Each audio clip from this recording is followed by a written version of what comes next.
السلام عليكم كلنتي wanaagsan dhamaan asxaabta ku xiran channelka idaacada Buulixubay isku soo naqasho wanaagsan mar kale dhamaan inta xanuunsanna alla weyne subhanahu wa ta'ala caafimaad taama Allah wada siiyo haddaba sida la socotaan Israa'iil waxa ay go'aansatay ama sida iyada ay sheeganayso guud ahaanba marinka Gaza inay qabsan doonto iyadoo waliba ciidamadooda hadda xoogga soo saaraya dhanka waqooyiga magaalada Gaza haddadan aan idila hadlayo waxa ka socda dagaal faraha looga gubtay oo u dhaxeeya iska caabinta Falastiiniyiinta ee ciidamada Israa'iil halkaas ku sugan iska caabinta Falastiiniyiinta labadii maalmood ugu dambeeyay Israa'iil waxay u dhigayeen cashir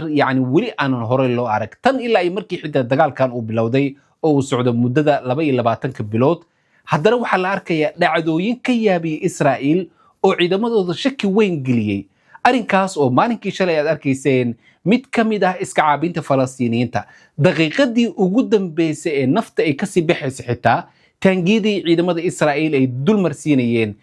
isku dayay inuu ka hortago taangigaasi arrinkaas oo falanqayaasha Israa'iil ay ku tilmaameen ciidamada Israa'iil haddii ay u babacdigaan in si toos ah uga hortagaan iska caabinta Falastiiniyiinta arrinka uu ku xumaan doono ciidamada Israa'iil ay ku baabi'i doonaan waa sida markaasi falanqayaasha Israa'iil ay sheegayaan maadaama midkoodii ugu dambeeyay daqiiqadii ugu dambeysay xitaa uu isku dayayo in taangi uu ka hortago heer ilaa ay aakhirkii taangiyada Israa'iil dul marsiyeen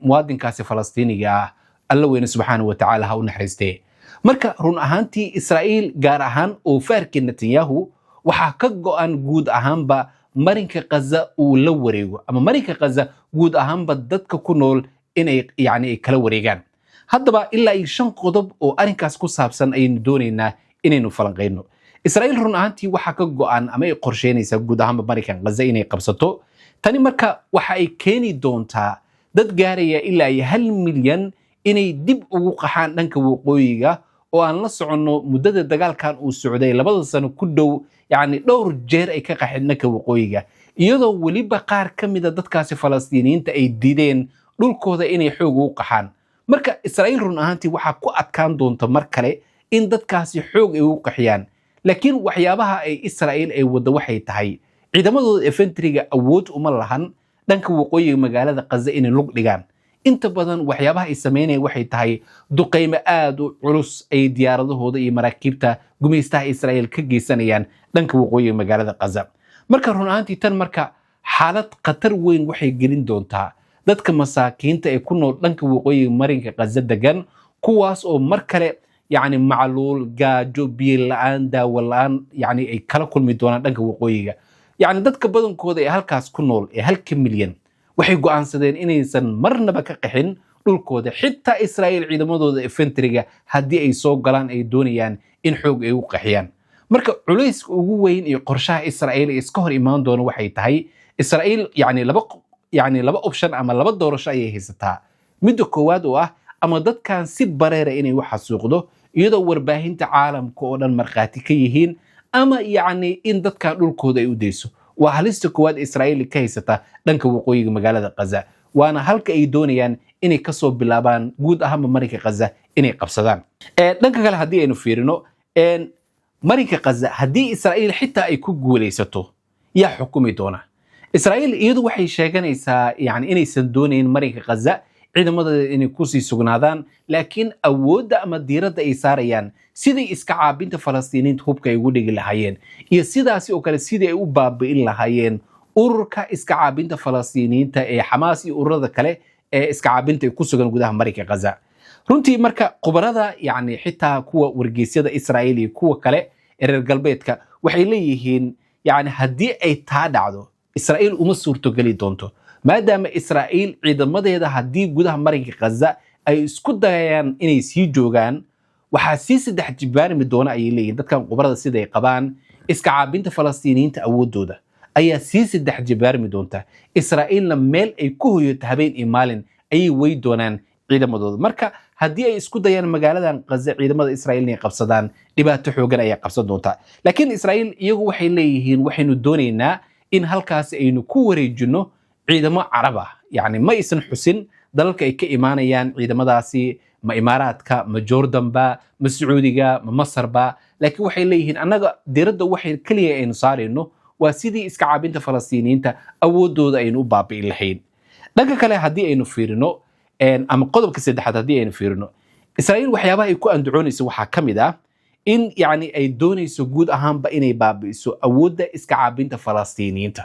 haddii ay taa dhacdo xitaa khubarada qaarkood waxay qabaan oo yacni iska caabinta falastiiniyiinta ay hubka dhigaan inaysan marnaba baabi'i doonin ururka iska caabinta falastiiniyiinta xamaas urur ahaan ay usii jiri doonaan si walba Israa'iil ay u qabsato gudaha marinka Gaza inta ay yacni hal qof oo Falastiini uu ku nool yahay gudaha marinka Gaza ay la mid tahay in uu weli ay jiraan iska caabinta falastiiniyiinta Xamaas. haddii dadkan oo dhan la laayo waa sida khubarada yacni badankooda ay qabaan, anigana Al-Jazeera aan kasoo xiganayo, waxay leeyihiin haddii xitaa dadkan iska caabinta falastiiniyiinta hubka laga dhigo oo ciidamadooda la tiriyo la yidhahda xabsiyada gala,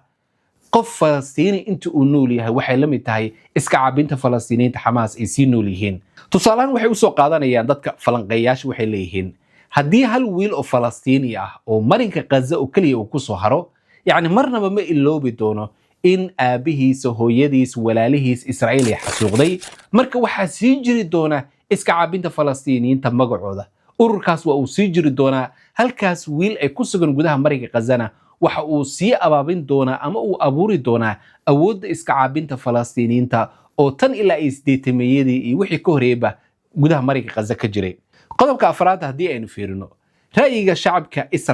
Israa'iil shacabkooda waxay qabaan 70% in Israa'iil xasuuq ay ka wado gudaha marinka Gaza ay joojiso, ciidamadooda ay isaga soo baxaan, laakiin cidda ay ka kari la'san yihiin ay tahay oofaarkii Netanyahu aad la socotaan tan ilaa ay markii dagaalkan uu bilowday in yacni uu mar walba ay ka go'nay dadkan Falastiiniyiinta inuu xasuuqo. taa ujeedadeedu ay tahay in kursigiisa uu ku sii nagaado. waana siyaasiga keliya oo dhowr jeer aan kugu soo celceliyey ee maanta adduunka ku nool ee yacni jiritaankiisa iyo siyaasadiisa ay ku xiran tahay in dagaalkan uu sii wado. marka dadka Israa'iiliyiinta waxay qabaan in dagaalkan la joojiyo. sidaas oo kale dadka falanqeeya arrimaha siyaasadda iyo sidaas oo kale arrimaha dhaqaalaha Israa'iil badankoodu waxay qabaan in arrinkan ay sabab u noqon doonto dhaqaalaha Israa'iil hoos u dhac inuu ku yimaado ama guud ahaanba dhaqaalaha Israa'iil uu burburo. sidaas oo kale dadka Yuhuudda ay ku nool gumaystaha Israa'iil badankoodana ay isaga cararaan gudaha Israa'iil. qodobka shanaad waxay tahay kalsooni darada ka jirta gudaha Israa'iil, yacni Israa'iil dagaalkan gudaha marinka Gaza ma sii wadi doontaa. waa qodobka ugu dambeeya maadaama oofaarkii Netanyahu iyo taliyaha ciidamada Israa'iil tan ilaa ay markii howlgalkan uu ku dhawaaqay bishii March ee lagu magacaabo Gidcoon oo yacni uu hogaaminayo Iyaal Zamir,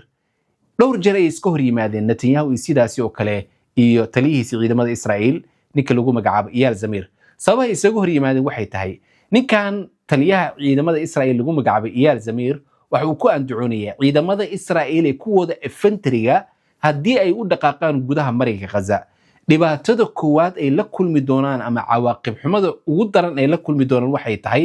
iska horimaad yacni ku dhufo ka dhaqaaq ay kala kulmi doonaan ciidamada Israa'iil. midda labaad ee halista weyn ay dhici doonto waxay tahay waa sida markaas ninkan uu sheegayo in iska caabinta falastiiniyiinta ay laayaan dhammaan maxaabiista gudaha marinka Gaza ay ku hayaan. arrinkaasina waxay keeni doontaa wixii Israa'iil ay ku andacoonayso oo ah in dadkaasi iyaga oo nool xoog ay kusoo furan doonaan ay meesha ka bixi doonto. Israa'iilna yacni ay haddaba dadkan Falastiiniyiinta yacni uma naxariisato oo habeen iyo maalin ayay laysaa. waxay keeni doontaa ayuu ninkan ku andacoonayaa in Israa'iil dowladoodu ay fashilanto ama shacabkii bananbaxay waaweyn ay sameeyaan ama dowladdii markaasi ciidamada Israa'iil laf ahantooda inqilaab ay ku sameeyaan. marka hadda ninkan wuxuu taagan yahay inta ay bahashu wanaagsan tahay aynu dagaalkan joojino, iska caabinta Falastiiniyiinta heshiis aynu galno.